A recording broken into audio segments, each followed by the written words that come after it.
All right, so we've got a freshly installed mural, and what's going on here is we have overlapping seams. What we're gonna do is get rid of that. And this is how professional wall covering installers install wallpaper. They overlap the wallpaper and then cut down the middle and create their own seam. I'm gonna show you how to do it. Let's go. All you need is a straight edge and a snap off blade. Make sure you snap off a fresh one for every cut, okay? So don't go more than like 8 feet without snapping off a new blade. What you're gonna do is come to the top, find your edge here. My edge is right there. And I'm gonna split this right down the middle.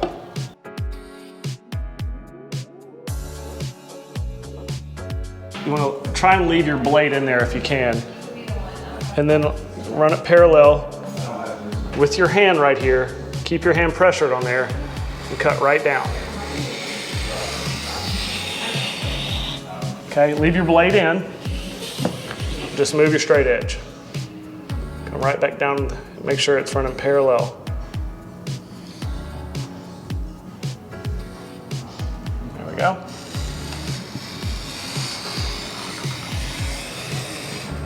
Okay, one more. There we go. Okay, my straight edge wouldn't reach all the way to the corner, so we're just gonna manually cut this. That's fine. Now, lift this edge. I'll peel this down nice and easy. So you want to pull it easy, because if you find a spot that you didn't cut all the way through, you need to make sure you have a nice clean line. So we're going to peel this down nice and easy. Again, I'm just making sure that this is clean cut. I don't want to pull it and snag it.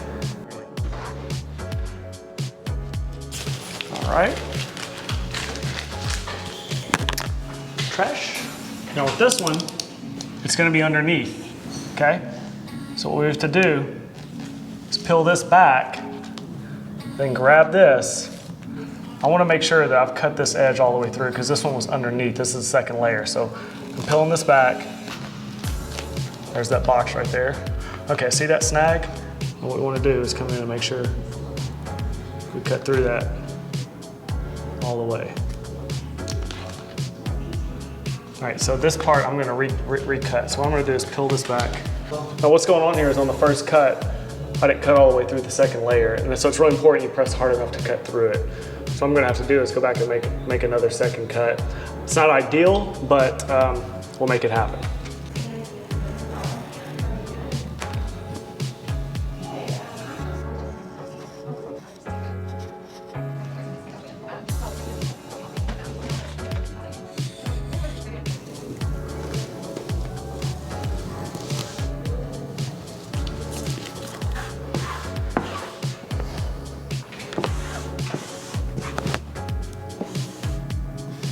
All right, so we have made our own seam, and now we're just squeegeeing it back together, making sure it fits nice and smoothly together. A homemade seam, a professional seam, there's no overlap whatsoever. So that's how you do a double cut. It's pretty straightforward. My biggest advice is make sure that when you're making your cut, you cut through both pieces of paper on the first try. You're gonna cut into the wall a little bit. If you're worried about cutting into your wall, if that's a concern of yours, what you can do is take painter's tape, layer like 5 or 6 pieces all together. And what that is, will create a little buffer so that when you go to cut it, you basically put that behind it and you're cutting into the tape. So that's just a little tip and trick. For me, I typically just paint over things when I'm done. But essentially, that's how it works. Voila.